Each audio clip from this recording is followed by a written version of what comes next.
जय हिंद। हम लोग प्रॉफिट एंड लॉस के पार्ट नंबर 6 पर पहुंच गए। आज के सेशन में आप देख सकते हैं, जैसा कि थंबनेल में आप टाइप देख रहे हैं, इस टाइप के प्रश्न के सभी सॉल्व करा दिए जाएंगे एक ही वीडियो में, और ये आपकी क्लास काफी इंपॉर्टेंट है। तो यहाँ प्रॉफिट एंड लॉस के पार्ट नंबर 6 पे चल रहे हैं। जिन लोगों ने अभी तक पिछले वीडियो नहीं देखे हैं तो आप प्ले लिस्ट में जाके वीडियो देखेंगे, और पहली बार जो चैनल पे है वो सब्सक्राइब जरूर कर लें। हर चैप्टर के आपके वीडियो यहाँ पर कंप्लीट करा दिए जाएंगे, और जो कि आपके आगामी एग्जाम में आने वाले प्रश्न, आगे वाले परीक्षाओं में आपको बहुत फायदा मिलेगा यहाँ पर। तो देखिए, पहला प्रश्न देखिएगा क्या दिया गया है कि एक व्यापारी के पास 1000 किलोग्राम चीनी है, उसका कुछ भाग वह 8% लाभ पर और शेष भाग 18% लाभ पर बेचता है। यदि उसे कुल 14% लाभ होता है तो कितनी मात्रा उसने 8% लाभ पर बेची। क्लियर। तो हर सेशन में आपको बिल्कुल बेसिक से हाई लेवल तक समझाएगा, कमजोर स्टूडेंट भी यहां पर समझ सकते हैं। तो आप एक बार जरूर देखिएगा सवाल को। प्रश्न में क्या दिया है कि 1000 किलोग्राम चावल, उसके बाद कितने हैं 1000 किलोग्राम चावल। क्लियर। तो इसको किस टाइप सॉल्व करेंगे, उसने इसका कुछ भाग बेचा 8% लाभ पर और कुछ भाग बेचा कितना परसेंट 18% लाभ पर। क्लियर। तो ऐसे प्रश्नों को हम एलिगेशन से लगाएंगे। कुछ भाग बेचा 8% लाभ पर और कुछ भाग बेचा उसने 18% लाभ पर। यदि उसे कुल 14% के लाभ होता है तो ओवरऑल कितना दिया है 14%। जो आपको दिया है कि कुल सौदे में से 14% का लाभ होता है, वो आप पे क्या रखेंगे बीचों बीच में। क्लियर। तो यहां से इस टाइप इसको सॉल्व करेंगे तो बिल्कुल बेसिक समझने की कोशिश करेंगे। इस टाइप के प्रश्न आज सभी सॉल्व करा दिए जाएंगे। तो देखो, यहां से पहले 8% का लाभ होता है, दूसरी कुछ भाग को हमने 18% लाभ पर बेचा, ओवरऑल कितना परसेंट लाभ होता है 14%। इसको घटाकर यहां लिखेंगे और इसको घटा के यहां लिखेंगे। तो 18 में से 14% घटाएंगे, कितना बचेगा, यहाँ पे बचेंगे 4। 14 में से 8 घटाएंगे, कितना बचेगा 6। क्लियर। और इनको हम यहां से अनुपात करेंगे तो काटेंगे, ये 2 से कट जाएगा, 2 से काटेंगे 2 बार कटेगा, ये 2 से काटेंगे कितनी बार कट जाएगा 3 बार कट जाएगा। तो 8% पे हमने 2 ग्राम चावल खरीद रहे थे यहाँ पर। क्लियर।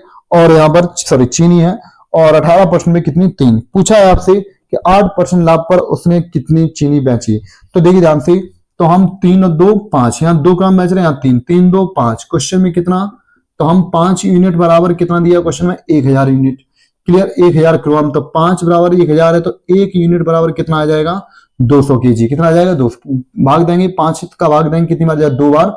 तो 1 बराबर 200 किलोग्राम है, तो 2 यूनिट बराबर कितना होगा 200 गुणा करेंगे कितना आएगा 400 किलोग्राम। क्लियर। तो 8% पर बेची की चीनी कितनी है 400। क्लियर। अगर 18% पूछे तो 1 यूनिट बराबर 200, तो 3 यूनिट बराबर कितना हो जाएगा 600 किलोग्राम। तो 18% पूछे तो कितना होगा 600। तो यहाँ पे फिलहाल पूछा कितनी मात्रा उसने 8% लाभ पर बेची, तो 8% के मतलब कितना आ जाए 400 केजी, जो कि ऑप्शन नंबर सी है। इस टाइप के प्रश्नों को आप सॉल्व कर सकते हैं। इसी प्रकार हम लोग एक और प्रश्न की ओर चलते हैं कि एक अनाज विक्रेता के पास 100 किलोग्राम गेहूं है, इसका एक भाग उसने 20% लाभ पर और बचे हुए भाग को उसने 12% लाभ पर बेच दिया। 12% लाभ पर बेच दिया। यदि उसने 20%, यदि उसने कुल प्रकार से 17% का लाभ कमाया तो 20% लाभ पर कितना गेहूं बेचा। तो देखिए, चलिए सेम प्रोसेस है। यहाँ पर टोटल कितना किलोग्राम गेहूं है उसके पास 100 किलोग्राम। क्लियर। तो सेम लगाएंगे, उसने कुछ भाग इसको बेचा 20% लाभ पर और शेष भाग बचे हुए को बेच दिया 12% लाभ पर। क्लियर। और पूरे सौदे पर उसे कुल मिला के कितना परसेंट लाभ हो रहा है 17% लाभ। तो यहाँ प्लस में लिखेंगे 17% लाभ। क्लियर। तो यहाँ से एलिगेशन लगाएंगे। तो मैंने अभी समझाया था आपको, इसको घटा के इधर लिखना था। 17 में से 12 की कितना बचेगा 5, और 20 में 17 घटाएंगे तो कितना बचेगा 3। क्लियर।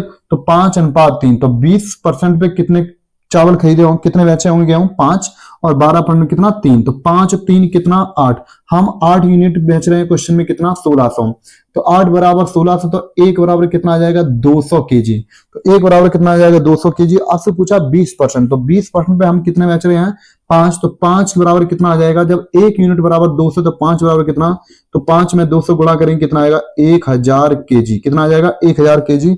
तो जो भी ऑप्शन नंबर आपका बी करेक्ट होगा। इस टाइप इनको सभी को सॉल्व कर सकते हैं। एसएससी सीजीएल टीएस सेकंड में पूछा गया था सवाल। नेक्स्ट टाइप की ओर चलते हैं कि एक व्यक्ति ने एक घोड़ा तथा गाड़ी 20,000 रुपए में खरीदा।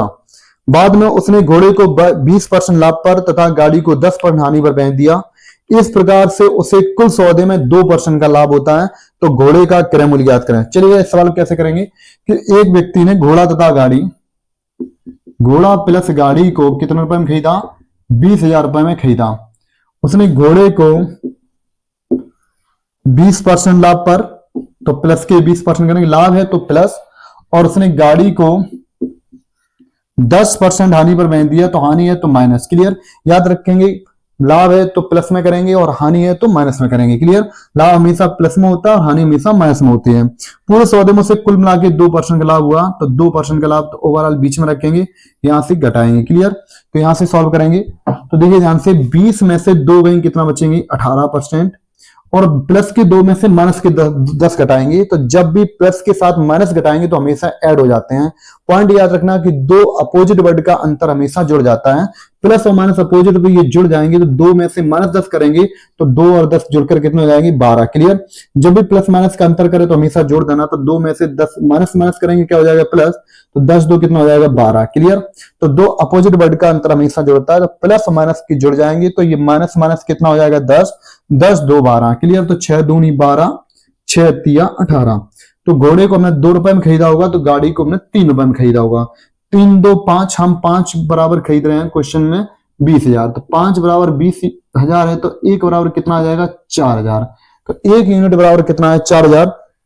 तो आपसे पूछा था घोड़े को कितने रुपए में खरीदा, तो 1 बराबर 4,000, तो 2 बराबर कितना आएगा 4 दूनी 8,000। क्लियर, तो घोड़े को हमने 8,000 रुपए में खरीदा होगा, गाड़ी को 4 तिया 12,000। अगर आपसे पूछे गाड़ी कितने रुपए में खरीदा, तो 12,000, घोड़े कितने में खरीदा 8,000, जो कि ऑप्शन नंबर आप देख सकते हो यहां पर, ऑप्शन नंबर आपका 3 नंबर का करेक्ट होगा। कितना होगा 8,000। इस टाइप इसको सॉल्व कर सकते हैं। नेक्स्ट टाइप पे चलते हैं कि एक व्यक्ति एक मेज एक कुर्सी 500 रुपए में खरीदता है, वह मेज को 10% हानि पर और कुर्सी को 10% लाभ पर बेचता है, और फिर भी उसे पूरे सौदे में उसे कुल मिला के 10 रुपए का लाभ होता है। तो कुर्सी का मेज का क्रय मूल्य ज्ञात करें। तो देखिए सवाल कैसे लगाएंगे, एक मेज और एक कुर्सी को 500 रुपए में खरीदता है, उसने मेज को बेच दिया 10% लाभ पर, मेज को 10% लाभ पर तो प्लस करेंगे, और कुर्सी को 10% हानि पर, कुर्सी को 10% हानि तो माइनस करेंगे, और पूरे सौदे पर उसे कुल मिला के 10 रुपए का लाभ हुआ। तो पूरे सौदे पर उसे 10 रुपए का लाभ हुआ। तो देखो जब भी इस टाइप के सवाल आए तो यहां पर एक पॉइंट रखना कि अभी तक सभी में चल रहा था परसेंटेज, इधर भी परसेंटेज था इधर भी, और कुल मिला के परसेंटेज में ही लाभ हो रहा था।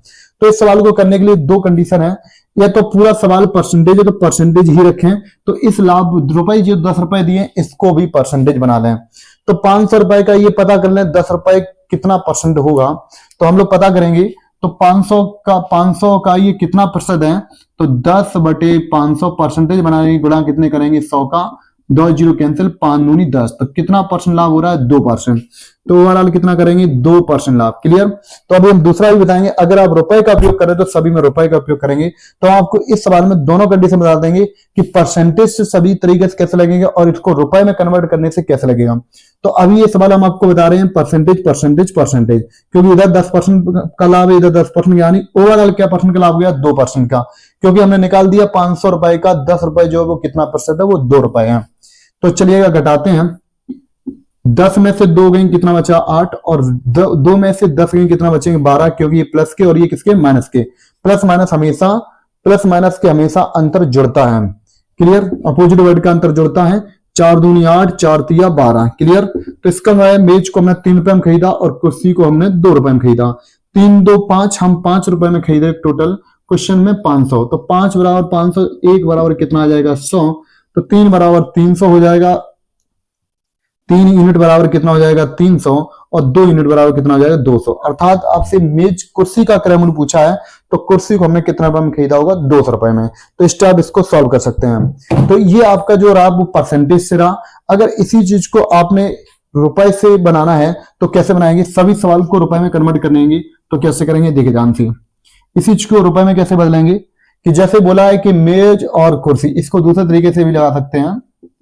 मेज कुर्सी को क्या रुपए में खरीदा 500 रुपया में, मेज को बेच दिया क्या परसेंट लाभ पर 10% लाभ पर, और कुर्सी को बेच दिया 10% हानि पर। पूरे सौदे में उसे 10 रुपए का लाभ हुआ। कितने रुपए का लाभ हुआ 10 रुपए का लाभ। तो देखो इसको हम कैसे रुपए में ही कन्वर्ट करके कर सकते हैं। तो अभी देखो कंडीशन 2 कंडीशन है, ये तो परसेंटेज में लगाया पूरा सवाल, या फिर रुपए में। मेज को मैं 10% लाभ पर बेच दिया, अगर मान लेते हैं मेज की कीमत 500 रुपए होती, अगर मान लेते मेज कीमत 500 रुपए होती तो इसको हम 10% लाभ पर बेचते तो 10% लाभ कितना होता? तो 500 का 10%, किसी का भी 10% निकालो, एक जीरो हटा दो, 500 में से एक जीरो हटा दें, कितना बचेगा? 50। तो 500 रुपए में इसको हम 50 रुपए लाभ पर बेचते, क्योंकि 10% लाभ कितना होगा? 500 का 50, तो 50 रुपए लाभ होता। अगर हम मान लेते एक कुर्सी होती पूरी 500 रुपए की, तो टोटल कुर्सी 500 रुपए की होती, जिसपे 10% की हानि, तो 500 का 10% कितना होगा? 50, तो यहाँ 50 रुपए की हानि है। और ओवरऑल पूरे कितना लाभ है? 10 रुपए के, तो प्लस के 10। क्लियर? ऐसे सॉल्व कर सकते थे। 50 में से 10 गई 40, 10 में से माइनस के 50 गई तो जुड़ जाएंगे, कितना हो जाएगा? 60। जीरो जीरो कैंसिल हो जाएगा, 2 से काटेंगे 3 बार, 2 से काटेंगे 2 बार, 2 तिया 6, 2 दूनी 4। क्लियर? तो हमने मेज को 3 रुपए में खरीदा, कुर्सी को 2 रुपए में खरीदा, रिजल्ट में कोई परिवर्तन नहीं। 3 2 5, हम 5 रुपए में खरीद रहे, क्वेश्चन में 500 रुपए, तो 5 बराबर 500, यानी 1 बराबर कितना है? 100। तो 1 बराबर 100, तो 3 बराबर कितना? 300, 2 बराबर 200। कुर्सी को हमने 200 रुपए में खरीदा और मेज को हमने 300 रुपए में खरीदा। इस टाइप इनको सभी को आप सॉल्व कर सकते हैं। अब हम लोग चलते हैं नेक्स्ट क्वेश्चन की ओर। कहते हैं कि एक व्यक्ति ने 12,000 रुपए में 6 मेज तथा 12 कुर्सियां खरीदी। उसने मेज को 15% लाभ पर और कुर्सियों को 10% हानि पर बेच दिया। यदि उसे पूरे सौदे में कुल 300 रुपए का लाभ होता है तो मेजों की लागत कीमत क्या है? तो सेम प्रोसेस पे सवाल है। तो 6 मेज प्लस 12 कुर्सी कितने रुपए में खरीदा उसने? 12,000 रुपए में खरीदा। उसने मेजों को 15% लाभ पर, मेज को 15% लाभ पर, कुर्सियों को 10% हानि पर, कुर्सियों को 10% हानि पर, और उससे पूरे सौदे में कितना रुपए का लाभ हुआ? 300 रुपए का लाभ होता है। तो अभी मैंने आपको बताया, ये तो पूरा सवाल रुपए में कन्वर्ट कर लो या फिर इसको भी परसेंटेज ही बना लो। पता करो ये 12,000 का कितना प्रतिशत है। तो हमें ये मैंने दोनों कंडीशन बताई। तो अगर हम 12,000 का डायरेक्ट 3 पता करेंगे 300 कितना प्रतिशत है, तो 12,000 में भाग देंगे, गुणा परसेंटेज बना कितना करेंगे? 100 का। तो 2 जीरो कैंसिल और 2 जीरो इधर कैंसिल, तो यहां से काटेंगे 6 पंच 30, 6 दूनी 12, तो 5/2 यानी 2.5% का क्या हो जाए? लाभ। तो 2.5% का लाभ, तो यहां पे घटाएंगे तो ये प्लस है, तो 15 में से 2.5 गई, कितना बचेंगे? 12.5, और 2.5 में से 10 घटाएंगे तो ये भी कितना हो जाएगा? 12.5, क्योंकि प्लस माइनस जुड़ जाएंगे। तो 12.5 एक कम 12.5 से कट जाएंगे, तो 1:1, यानी 12.5 से 12.5 कैंसिल हो जाएंगे, तो 1:1, यानी मेजों को भी हमने 1 रुपए में खरीदा, कुर्सियों को भी हमने 1 रुपए में खरीदा। तो 1 और 1 कितना? 2, तो 2 बराबर कितना आएगा? 12,000। तो 1 बराबर कितना आएगा? 1 बराबर कितना आ जाएगा? 6,000, यानी 6,000 रुपए मेजों को खरीदा, तो 6,000 रुपए में कुर्सियों को खरीदा। तो यहाँ मेजों की कुल लागत कीमत पूछिए। अगर यहाँ पर एक मेज की कीमत पूछता, यानी आपने टोटल कितनी मेज खरीदी? 6 मेज की कीमत 6,000 है, तो एक मेज कीमत 1,000 हो जाए। ऐसे यहाँ पर एक कुर्सी का रेट पूछ ले, यहाँ टोटल कुर्सी कितनी है? 12 कुर्सियों का रेट 6,000, तो एक कुर्सी का रेट कितना हो जाएगा? 12 पंच 60, यानी 12 का भाग देंगे तो कितना आएगा? 500। फिलहाल में यहाँ मेजों की कुल लागत पूछी है, तो जो भी ऑप्शन नंबर आपका ए करेक्ट होगा। क्लियर? तो ये हमने परसेंटेज से बनाया, तो आप चाहते तो रुपए में भी कन्वर्ट कर सकते हैं। पिछले वाले क्वेश्चन में आपको वो भी तरीका आपको बताया था। हम लोग चलते हैं अगले प्रश्न की ओर। नेक्स्ट टाइप पे देखते हैं कि एक व्यक्ति 5 मेज 9 कुर्सियों को 15,400 रुपए में खरीदता है। वह 10% लाभ पर मेजों को और 20% लाभ पर कुर्सियों को बेचता है। यदि सभी मेज और कुर्सियों को बेचने पर उसे कुल 2,080 रुपए का लाभ होता है, तो 3 कुर्सियों का क्रय मूल्य ज्ञात करें। देखिए ध्यान से, इस टाइप के सवालों को किस प्रकार सॉल्व कर सकते हैं कि 5 मेज प्लस 9 कुर्सी को 15,400 रुपए में खरीदता है। मेज को बेचता है 10% लाभ पर, कुर्सियों को बेचता है 20%। यहां पे दोनों जगह लाभ ही है, और कुल मिलाकर इसको 2,080 रुपए का लाभ होता है। तो पिछले टाइम में हम आपको समझा चुके हैं कि यह तो पूरा सवाल परसेंटेज में बनाए या पूरा सवाल रुपए में बनाए। अब तीसरे टाइम में हम तुमको एक नेक्स्ट टाइप बताते हैं कि इसको एक और तरीके से सॉल्व कर सकते हैं, जब यहाँ लाभ, इधर भी लाभ और यहाँ पे टोटल भी लाभ है।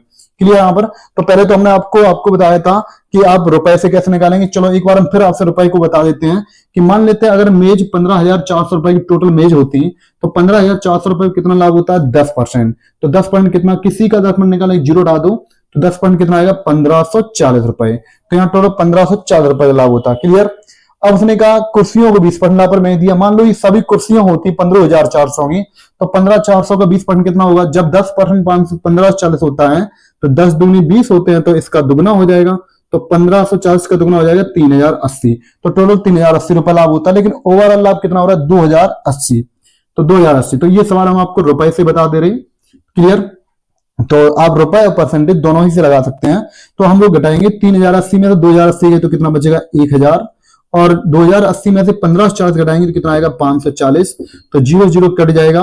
और हमने मेजों को खरीदा 100 रुपए में, कुर्सियों खरीदा 54 रुपए में। 100 और 54 कितना 154। तो 154 बराबर क्वेश्चन दिया 15,400।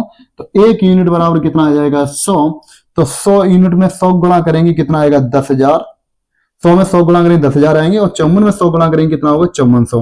तो हमने मेजों को खरीदा 10,000 रुपए में, और कुर्सियों खरीदा हमने कितने रुपए में 5400 रुपए में। लेकिन यहाँ पूछा 3 कुर्सियों का रेट। तो देखो ध्यान से, टोटल कुर्सी कितनी यहाँ 9 है। तो 9 कुर्सियां हैं। तो 9 कुर्सियों का रेट है 5400। तो अगर 9 कुर्सियों को 5400 में खरीदा तो एक कुर्सी का रेट कितना आ जाएगा 600 रुपए। कितना आ जाएगा 600 रुपए। लेकिन यहाँ 3 कुर्सियों को पूछा तो 3 कुर्सियों का रेट हो जाएगा 6 या 1800 रुपए। कितना आ जाएगा 1800 रुपए। तो 3 कुर्सियों का रेट पूछे तो कितना बताओगे 1800, जो कि ऑप्शन नंबर ए करेक्ट होगा, क्लियर। इस सवाल को एक टाइप से और कर सकते हैं, तो वो टाइप आप देख सकते हैं, ध्यान से समझना उस टाइप को, बहुत अच्छा टाइप है। उसको कैसे करेंगे तो देखिए ध्यान से, जब भी इस टाइप के सवाल आए और लाभ हो, यहाँ पर ये एलिगेशन जो है आपके सिंपल एंड टेंस्ड में भी लग जाता है। तो यहाँ जैसे लाभ हानि देख रहे हैं कि 10% लाभ 20% लाभ। अब इसको हम एक और तरीके से कैसे करेंगे कि 10% लाभ और 20%। बताओ मेज कुर्सी से कितना परसेंट लाभ ज्यादा है। तो ये 10% लाभ है और ये 20%। तो इसको लिख सकते हैं 10% प्लस 10%। 10 में 10 जोड़ेंगे कितना हो जाएगा 20। अगर ये 10% ज्यादा ना होता तो पूरी सौदे पे मात्र 10% लाभ लगता। देखो मेज को भी 10%, कुर्सियों को भी 10%, तो ओवरऑल कितना परसेंट लाभ होता 10%। कितना होता है 10%। तो 15,400 का 10% डायरेक्ट निकाल देंगे। किसी का 10% निकालो, एक जीरो बंद कर लो, तो एक जीरो बंद करेंगे कितना बचेगा 1540। तो टोटल 1504 रुपए का लाभ होता है, लेकिन लाभ हो कितना रहा 2080। तो बताओ लाभ कितना ज्यादा हो रहा है 540। तो 540 इस 10% की वजह से हो रहा है। तो 10% बराबर 540। तो किसी वस्तु का क्रय मूल्य होता है 100%। अगर 10% बराबर 540 तो 100% बराबर कितना आ जाएगा 5400। अर्थात कुर्सियों को हमने कितने रुपए में खरीदा 5400 रुपया में। तो कुर्सियां जितनी है उतना कितने में खरीदा 5400, डायरेक्ट क्रय मूल्य आता है। तो 15,400 में 5400 कुर्सियां, तो बाकी बची मेज कितनी 10,000 रुपए में, क्लियर। तो मेजों को पूछे 10,000 में, कुर्सियों खरीदा 5400 में। लेकिन हमें 3 कुर्सी का रेट पूछा था, तो 9 कुर्सी का रेट है 5400। तो एक कुर्सी का रेट हो जाएगा 9 छक्का 54 यानी 600 रुपया। 3 कुर्सियों को पूछा तो 6 या 1800 रुपए। इस टाइप इसको सॉल्व कर सकते थे। नेक्स्ट टाइप देखते हैं कि एक व्यक्ति 2160 रुपए में 2 पंखे खरीदता है। इनमें से पहले पंखे को बेचने पर उसे 15% लाभ और दूसरे पंखे को बेचने पर 9% की हानि होती है। पूरे सौदे में उसे ना तो लाभ ना हानि होती है। तो प्रत्येक पंखे का क्रय मूल्य ज्ञात करें। तो 2160 रुपए में उसने 2 पंखे खरीद लिए। मान लो एक पंखे को उसने 15% लाभ पर बेच दिया, दूसरे पंखे को उसने 9% हानि पर बेच दिया। पूरे सौदे पे उसे ना तो लाभ होता है ना हानि होती है। तो पूरे सौदे ना लाभ ना हानि, तो रिजल्ट क्या रहा होगा 0%। तो पूरे सौदे पे ना तो लाभ ना हानि, तो ओवरऑल कितना हो गया 0%। यानी ना लाभ ना हानि, तो रिजल्ट क्या रहा 0%, क्लियर। तो इसको घटा के इधर लिखेंगे, इसको घटा के इधर लिखेंगे। 15 में से 0 घटाएंगे 15, और 0 में से 9 घटाएंगे कितना बचेगा 9। तो सॉल्व करेंगे तो 3 त्रिका 9, 3 पंचे 15। अर्थात पहली पंखे को हमने 3 रुपए में खरीदा, दूसरे पंखे को हमने 5 रुपए में खरीदा। तो 5 3 8, तो हम लोग 8 रुपए में खरीद रहे, क्वेश्चन में 2160। तो 8 का भाग देंगे, 8 दूनी 16, 5 बची 8 सत्ते 56। तो 1 बराबर 270 है। तो प्रत्येक पंखे क्रय मूल्य चाहिए, तो 3 बराबर करेंगे, 270 गुणा करेंगे यहाँ पे 3 में, तो 70 2 27 कितना होता है 81 यानी 810। दूसरे पंखे में 5 रुपए में खरीदा, तो 5 में 27 गुणा कर 270 गुणा करेंगे, तो 27 पंच कितना होता है 135, 1350 और 810। तो प्रत्येक पंखे क्रय मूल्य 810 और 1350 है, जो कि ऑप्शन नंबर सी है, क्लियर। इस टाइप के सभी प्रश्न यहाँ पर हमने सॉल्व किए। आपको सेशन अच्छा लगे तो लाइक एंड सब्सक्राइब जरूर करना। जो चैनल पे पहली बार है, हर चैप्टर के आपके कंसेप्ट सहित आपको एक एक टाइप करके पूरा चैप्टर फिनिश कर दिया जाएगा, और सभी एग्जाम में ये काफी इंपॉर्टेंट भी है। आज के लिए इतना ही, जय हिंद।